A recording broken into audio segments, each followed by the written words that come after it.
ኣብ ኩሉ ኩርናዓት ዓለም ኮንኩም ነዚ ቻነል ንትከታተሉ ሰናይና ዕርፍትን ምዝንጋዕን ቀዳመ ሰንበት እናተመነኹ ሎሚ ዓዲ እውን ከምቲ ልሙድ ኣዝዮም ብሉፃት ዝኾኑ ናይ ፎሬክስ ማርኬት ኣናሊሲስ ሒዘ መፅእ ኣለኹ። ክሳብ መወዳእታ ድማ ምክትታልኩም ብኣኽብሮት ይዕድመኩም። ቅድሚ ናብ ቴክኒካል ምሕላፍና ኣብ ፋንዳሜንታል ዝምልከት ብዙሕ ናይ ዜናታት ወይ ናይ ኒውስ ኢቨንት ኣለና ኔክስት ዊክ። ብዙሓት ናይ ኢንተረስት ሬት ብፍላይ ድማ ናይ ኤሽያን ካረንሲ ማለት እዩ ከም በዓል ኤንዚዲ ከምኡውን ናይ ኣውስትራልያ ዝምልከቱ ናይ ኢንተረስት ሬት ኣለዉ። ከምኡውን ብዙሕ ስፒችስ ኣሎ ማለት እዩ ዘረባታቶም ፌደራል ሪዘርቭስ ሓይሊ ዘለዎም ሰባት ብዙሕ ግዜ ዝዛረብሉ እዮም። ከምኡውን ዶናልድ ትራምፕ ሰሉስ ሓደ ናይ ክዛረበሉ ዝኽእል ኢቨንት ኣዳልዩሎ ማለት እዩ። ብሓፈሽኡ ብዙሕ ፋንዳሜንታል ኣለና። ብፍላይ ድማ ሕጂ እንድሕር ርኢናዮ ኣብቲ ጂኦ ፖለቲክስ ናይ ዓለምና ማለት እዩ ብፍላይ ትራምፕ ምስ ዩሮፕ ዘለዎ ዩሮፕ ምስ ሚድል ኢስት ይኹን ዘለዎ ዝምድናታት ኩሉ ብሓፈሻ ማለት እዩ እዚ ብዕምቆት ምክትታሉ ዘድሊ ማለት እዩ። ኣብ ፋንዳሜንታል ብዙሕ ምልውዋጣት ከምፅእ ይኽእል እዩ። ንዑ እንዳተኸታተልና ግን ኣብቲ ቴክኒካል እንታይ ይመስል ኣሎ ሓቢርና ክርኢና ማለት እዩ። ኣብዚ ዝሓለፈ ሰሙን እንድሕር ርኢናዮ ናይ ዶላር ኢንዴክስ ሴል ኦፍ ብጣዕሚ ብዓብይ ዲስካውንት ንርኢ ኣለና ማለት እዩ፣ ወይ ድማ ናይ ዶላር ሴል ኦፍ ንርኢ ኣለና። ሕጂ ድማ ሰሙን እዚ ኮሜዲ ክቅፅል ክርአና ማለት እዩ። ብሓፈሻ ንሕና ኣስ ናይ ደይ ትሬደርስ ወይ ድማ ናይ ቴክኒካል ትሬደርስ መጠን 107.6 ስትራክቸር ክሳብ ብሬክ ዘይገበረልና ዝኾነ ባይ ፖዚሽን ኣብ ዶላር ከይንርኢ ማለት እዩ። ሕጂ ነዚ 107.07 ዘሎ ስትራክቸር እንድሕር ብሬክ ገይርና ግን ዶላር ናብ 108.5 ናይ ምውድያብ ዝለዓለ ተኽእሎ ኣለዋ ማለት እዩ። ስለዚ እዚኣ ከይረኣና ዝኾነ ንባይ ናይ ባይ ዳይሬክሽን ክንሕዝ የብልናን። በንፃሩ ድማ እዚ ማርኬት እዚ ነዚ ኤሪያ እዚ ወይ ነዚ ሌቨል እዚ ሪትሬስ እንድሕር ገይርልና there is high probability ናብ 105.5 ክወርደልና ስለ ዝኽእል ንሴል ፖዚሽንና ክንሕዝ ንኽእል ኢና ማለት እዩ።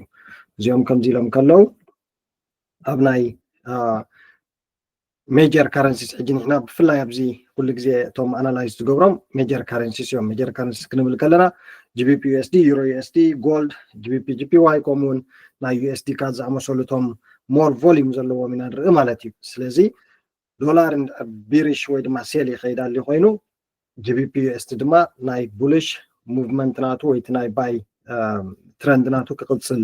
ዘለዎ ተኽእሎ ዝለዓለ ማለት እዩ። ስለዚ ኣብ ዶላር ኣብ ጂቢፒ ዩኤስዲ እንታይና ክንፅበ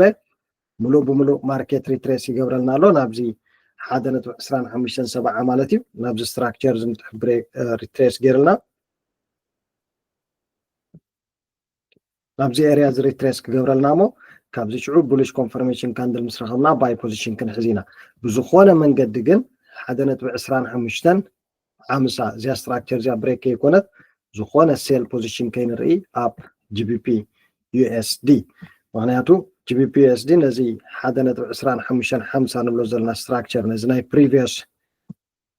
ኪ ሌቨል ነዚ ብሬክ ተገይርልና ግን ኦል ደ ወይ ሴል ኦፍ ክወርድ እዩ ናብ 1.23 ስለዚ ብክልተ መንገዲ ክርአ ኢና ናይ ጂቢፒ ዩኤስዲ 1.2570 ነዚኣ ስትራክቸር እዚኣ ሪትሬስ ገይርልና ቡሊሽ ኮንፈርሜሽን እንድሕር ረኺብና ስትሬት ኣዌይ ባይ ክንሕዝ ኢና ማለት እዩ ኦል ደ ወይ። በንፃሩ ድማ 1.2550 ብሬክ እንድሕር ገይርና ናይዚኣ ኣለርት ክትገብሩላ ትኽእሉ ኢኹም። ናይዚኣ ብሬክ ኣውት ምስ ረኣና ድማ ሴል ፖዚሽን ክርኢና ማለት እዩ። ስለዚ 1.2550 ጥራሕ ኢና ንሴል ፖዚሽን እንሪኦ ዶላር ጂቢፒ ዩኤስዲ ምክንያቱ ኣብዚ እንድሕር ርኢና ማርኬትና ሙሉእ ብሙሉእ ስቲል ኮንቲኔሽን ወይ ድማ ናይ ባየርስ ኮንትሮል እዩ ዘርእየና ዘሎ ማለት እዩ። ንባይ በዚ ዘለዎ እንድሕር ቀፂሉ ድማ ክሳብ ኣብዚ ስትራክቸር ዚ ሚቲጌት ክገብረልና ኦል ደ ወይ ድማ ላዕሊ ናይ ምውፃእ ተኽእሎ ክህልዎ እዩ ማለት። ስለዚ ኣዝያ ብልፅቲ ሰጣብያ ዘላትና ጂቢፒ ዩኤስዲ ቀፂልና ንሪኦ ኣሰት ዩሮ ዩኤስዲ እዩ። ሕጂ ኣብ ናይ ዩሮ ዩኤስዲ እንድሕር ርኢናዮ ድሕሪ ነዊሕ ናይ ሴል ኦፍ ድሕሪ ነዊሕ ኣዋርሕ ማለት እዩ ኦልሞስት 6-7 ማንዝ ዝነበረ ሴል ኦፍ ኣብዚ እንድሕር ርኢናዮ ዳውን ትረንድ ፕራይስ ስትሬት ኣዌይ ቡሊሽ ሙቭ ጀሚርልና ኣሎ ማለት እዩ። ሕጂ ድማ ኣዝዩ ኢምፖርታንት ዝኾነ ሌቨል ወይ ድማ ኢምፖርታንት ዝኾነ ኤሪያ ቫልዩ ፊል ጌርልና ወይ መቲጌት ጌርልና ኣሎ ብዝሓለፈ ሰሙን ድሕሪኢና ስለዚህ 1.0516 ኤርያ ናይዚኣ ስትራክቸር እዚኣ ብሬክ ኣውት እንድሕር ረኺብና ኦል ደ ዌይ ማርኬት ቡሊሽ ናይ ምኻድ ተኽእሎ ክህልወና እዩ ማለት እዩ እዚኣ እውን ልክዕ ከምታ ናይ ጂቢፒ ዩኤስዲ ብክልተ መንገዲ ኢና ክንሪኣ ናምበር 1 ፕራይስ ናብዚ ኤርያ ዝፑል ባክ ክሳብ ዝገብረልና ክንፅበይና ናብ 1.0446 ኤርያ ማለት እዩ ኣብዚ ቡሊሽ ኮንፈርሜሽን ተረኺብና ስትሬት ኣዌይ ባይ ፖዚሽን ክንሕዚና ብካልኣይ መንገዲ ድማ ዝኾነ ሪትሬስመንት ከይሃበና ነዚኣ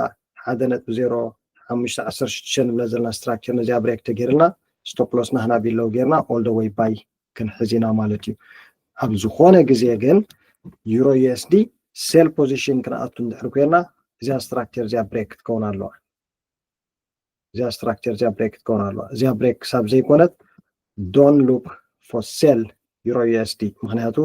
ማርኬት ሙሉእ ብሙሉእ ከምቲ ብናይ ታይም ፍሬም ክንሪኦ ፀናሕና ስቲል ፕራይስ ኣብ ናይ ቡሊሽ ኮንትሮል ኢና ንርኢ ዘለና ሪቨርሳል ድማ ሙሉእ ብሙሉእ ቡሊሽ ክንርኢ ዘሎ ተኽእሎ ዝለዓለ ማለት ስለዚ ከምዚኣ ጌርና ማርክ ንግበራ ናይዚኣ ስትራክቸር እዚኣ ብሬክ ኣውት ራሒና ሴል ክንብል ዘለና ማለት እዚኣ ክሳብ ዘይረኣና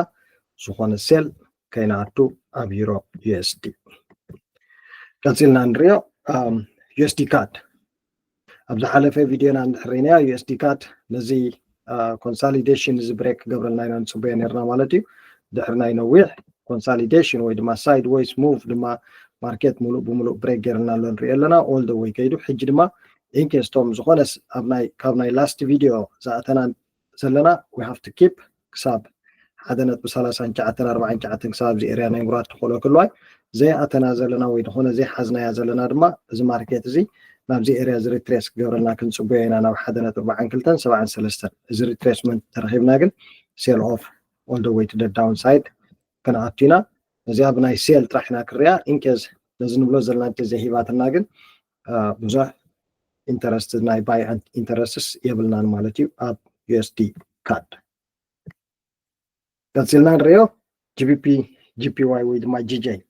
ጂቢፒ ጂፒዋይ ሓንቲ ካብተን ዝበለፃ ሰታፕ ናይ ዝሰሙን እዚኣ ልዕሊ ጂዩ ልዕሊ እዩ ልዕሊ ዝኾነ ማለት እዩ ጂቢፒ ጂፒዋይ ዝበለፀት ሰታፕ እያ ዘላትና ፅቡቅ ጌርና ክንገልፃ ኢና ኣብዚ እንድሕሪናዮ ማርኬትና ድሕሪ ነዊሕ ናይ ቢሪሽ ማርኬት ቢሪሽ ትረንድ ሕጂ ድማ ሙሉእ ብሙሉእ ብሬክ ብምግባር ኮንቲኔሽን ፓተርን ኣብዚ ፎርም ገይርልና ኣሎ ማለት እዩ ሕጂ እንታይ ኢና ክንፅበ ናይዚ ማርኬት እዚ ሙሉእ ብሙሉእ ነዚ ኮንቲኔሽን ናይ ሃየር ታይም ፍሬም ፓተርን ፎርም ገይርልና ዘሎ ብሬክ እንድሕር ጌርና ናይዚኣ ስትራክቸር እዚኣ ብሬክ ኣብዚ ንሪእየሉ ስቶፕ ሎስ ናህና ቢለው ጌርና ኦል ደ ዌይ ክሳብ ኣብዚ ናይ ምውፃእ ተኽእሎ ማርኬት ክሳብ ኣብዚ ናይ ምውፃእ ተኽእሎ ኣለና ማለት እዩ በንፃሩ ድማ ፕራይስ 191.41 ማለት እዩ ነዚ ኤርያ እዚ እንድሕር ብሬክ ጌርልና ሪቨርሳል ይኸይድ ኣሎ ማለት እዩ ኦል ደ ዌይ ክሳብ 187 ክሳብ እዚኣ ክትወርድ እያ ስለዚ ጂቢፒ ጂፒዋይ እቲ ብመንፅር ፒፕ እንድሕር ርኢናዮ እቲ ታርጌት ማርኬት ናይ ምኻድ ተኽእሎ ዘለዎ ድማ እዚ እንድሕር ርኢናዮ ኦልሞስት 560 ፒፕ ዝኸውን ኣለና ንታሕቲ እውን ከምኡ ክሳብ 500 ፒፕ ዝኸውን ትደዳውን ሳይድ ኣለና ማለት እዩ ስለዚ እዚኣ ማርኬት እዚኣ ድማ ንሱ እቲ ዝበለፀት ዝገብራ ነዚ ዝመፅእ ዘሎ ሰሙን ማለት እዩ ኦፍኮርስ እዚ ጋፕ እዚ ኣብ ሓደ ሰሙን ዋላ ክንድኡ ዝኣክል ኣይትኽኢድ ግን ምስቲ ናይ ንዛረበሉ ፀናሕና ናይ ፋንዳሜንታልስ ኩሉ ተሓዋዊሱ እዚኣ ዝለዓለት ወይ ድማ ዝበለፀት ናይ ትሬዲንግ ኦፖርቹኒቲ ክትህልወና እያ ማለት እዩ ፋይናል ንሪኦ ሚስተር ጎልድ ቶም ፍራይደይ ብሓንሳብ ኣብ ሴሽን ዝነበርና ኦረዲ ፕራይስ ሴል ባይ ከም ዝወድአ ዝርኢና ነርና ኢና ማለት እዩ ባይ ዝዳን ፕራይስ ሙሉእ ብሙሉእ ሚቲጌት ገይርዎ ኣሎ ኣት ደ ሴም ታይም ድማ ኣብዚ እንድሕር ርኢናዮ ኣዝዮም ኣግረሲቭ ዝኾኑ ቢሪሽ ኢንጋልፊንግ ካንድልስ ፎርም ገይሮምልና ኣለዉ ማለት እዩ ሕጂ ድማ ሙሉእ ብሙሉእ እቲ ናይ ኣብ ትረንድ ማርኬት ሪስፔክት ገይርልና ኣሎ ኣት ደ ሴም ታይም ድማ ብናይ ሃየር ታይም ፍሬም ኣዝዩ ብሉፅ ዝኾነ ኪ ለቨል ወይ ድማ ኪ ፖይንትስ ኣብዚ ፎርም ኮይኖምልና ኣለዉ ማለት ስለዚ እንታይ ክንርኢና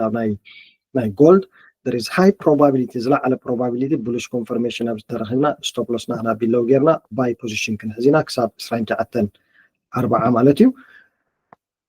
at any given time ግን 29.40 ማርኬት እንድሕር ብሬክ ገይርዎ ስትሬት ኣወይ ናብ 3000 ታርጌት ክንሕዝ ንኽእል ኢና ማለት እዩ እዚኣ ብሬክ እንተገይርዋ ማለት እዩ 29.40 ንሕጂ ግን ሓንቲ ቡሊሽ ኮንፈርሜሽን ካንድል ብናይ ሃየር ታይም ፍሬም ንሕብዝ ረኺብና ስቶፕ ሎስ ናህና ቢለው ጌርና ክሳብ ታርጌት ክንከይድና ማለት እዩ በንፃሩ ግን less likely ማለት እዩ ምክንያቱ ኣብዚ imbalance beautiful candle ስለ ዘለውና there is high probability market ንዕኦም mitigate balance ንክገብሮም ግን in case market ታይገብር we don't know ናይዚያ break out እንድሕር ረኺብና ግን stop loss ናህና above ጌርና ድማ sell position all the way ክንርኢና ማለት እዩ ብሓፈሽኡ ሕጂ ኣብ ናይ ጎልድ rejection ኢና ካብዚያ እንፅበ ብዝለዓለ ማለት እዩ እሳ እንድሕር ዘየጋጢማ ግን ቢሪሽ ክመፅእ እንተኽእሎ ኣለዎ continuation ማለት እዩ all the way ፕራይስና ክሳብ 2775 ኤርያ ክሳብ ኣብዚ ኤርያ ዝናይ ምውራድ ዝለዓለ ተኽእሎታት ኣለዋ ማለት እዩ ሶ ንሎማዓቲ ኣዝየን ብሉፃት GBP USD Euro USD USD ካ GBP GPY ጎልድ ውሕዳትን ኣዝየን ድማ ዝበለፃ ነዚ ዝመፅእ ዘሎ ሰሙን ዝለዓለ ናይ ምንቅስቓስ ወይ ቮሊም ናይ ምህላው ተኽእሎታት ዘለዎም ፓየርሴል ወክለን ማርክ ጌርና ሪስክ ማኔጅመንትና ኩሉ ግዜ ፀዒትና ንዛረበሉ ሪስክ ማኔጅመንትና እንድሕር ጌርና ካብ ኩለን ሓንቲ ትሬድ ክልተ ትሬድ ነዛ ሰሙን ተወሲድና መወዳእታ ብፕሮፊት ዘይንዓፀሉ መንገዲ የለን ማለት እዩ ሰናይ ናይ ትሬዲንግ ሰሙን ንኹልና ብካልእ ቪድዮ ክሳብ ንራኸብ ሰሰናዩ